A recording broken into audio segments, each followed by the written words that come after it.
आरोग्य विभागामध्ये गेल्या अनेक वर्षांपासून कंत्राटी कर्मचारी म्हणून काम करणाऱ्या आरोग्य सेवकांनी जर आपण पाहिलं तर मागील 16 दिवसांपासून अमरावतीच्या जिल्हा परिषद कार्यालयासमोर बेमुदत काम बंद आंदोलन केलेलं आहे। आज आंदोलनाचा 16वा दिवस आहे। रोज वेगवेगळ्या पद्धतीने या महिला कर्मचाऱ्यांकडून जे आहे ते आंदोलन केलं जात आहे। त्या ठिकाणी आपण बघू शकतो आज थाळ्या वाजवून जे आहे ते आंदोलन केलं जात आहे।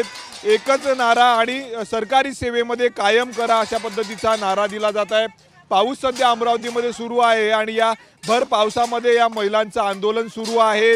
गणपती बाप्पांच्या घोषणा या ठिकाणी दिल्या जात आहे। गणपती बाप्पा मोरया आणि पुढच्या वर्षी लवकर या, आम्हाला कायम केलं पाहिजे अशा घोषणा या ठिकाणी दिल्या। आपल्यासोबत काही महिला आहेत, आंदोलक, काय सांगणार, काय मागण्या आहेत? तुम्ही आज भर पावसात थाळ्या वाजून आंदोलन करताय। आम्ही राष्ट्रीय आरोग्य अभियान अंतर्गत सर्व अधिकारी कर्मचारी इथं उपस्थित आहे। गेल्या 15-16 दिवसापासून आम्ही हे आंदोलन करत आहे।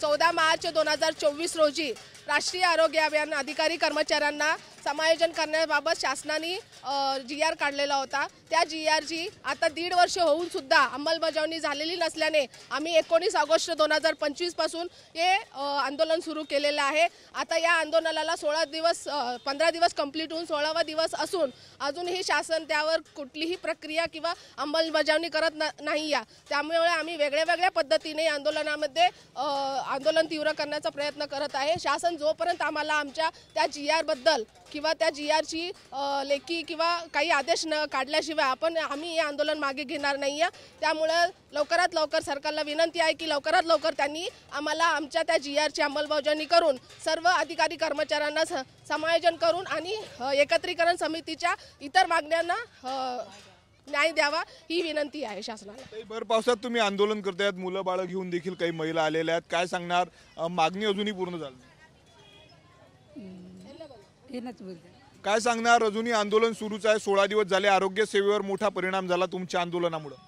आमच्या आंदोलना नक्कीच, पण आम्हाला पण हे आंदोलन करावंसं वाटत नाही आहे। पण सरकारने आमच्या एकही मागण्यांचा अजूनपर्यंत विचार केलेला नाही आहे आणि आम्हाला अजूनपर्यंत बैठकीसाठी बोलावलेलं नाही आहे। जोपर्यंत सरकार आमचा कोणताही ठोस पाऊल उचलत नाही तोपर्यंत हे आंदोलन मागे घेण्यात येणार नाही आणि आम्हाला जोपर्यंत बोलवत नाही की आमच्या मागण्या मान्य करा तोपर्यंत आम्ही मागण्या एकही मागे घेणार नाही आहे। किती कर्मचारी एकूण अमरावती जिल्ह्यामध्ये तुम्ही काम बंद आंदोलन?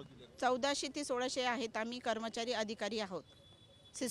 सिस्टर, स्टाफ आणि फार्मासिस्ट आणि LT आणि ऑफिशियल सगळा स्टाफ NHM मधला सगळा संपावर आहे। आपण बघू शकतो मागील जवळपास 15 ते 20 दिवसांपासून अमरावती जिल्ह्यामध्ये संततधार पाऊस आहे आणि संततधार पावसामुळे जर आपण पाहिलं तर ग्रामीण भागात रोगराईचं मोठं सावट आहे। तो व्हायरल सारखे आजार पसरलेले आणि दुसरीकडे आरोग्य कर्मचाऱ्यांचा मोठा संप आहे। जवळपास 1400 पेक्षा अधिक आरोग्य कर्मचारी आणि अधिकारी 16 दिवसांपासून बेमुदत संपावर आहे आणि यांच्या मागण्या देखील सरकारने अजूनही मान्य केल्या नाही। यांच्या आंदोलनामुळे जर आपण पाहिलं तर ग्रामीण भागातील आरोग्य व्यवस्थेवर मोठा परिणाम झालेला आहे। कॅमेरामन अनिकेत दहातोंडेसह मी स्वप्नील उमाप, TV9 मराठी, अमरावती।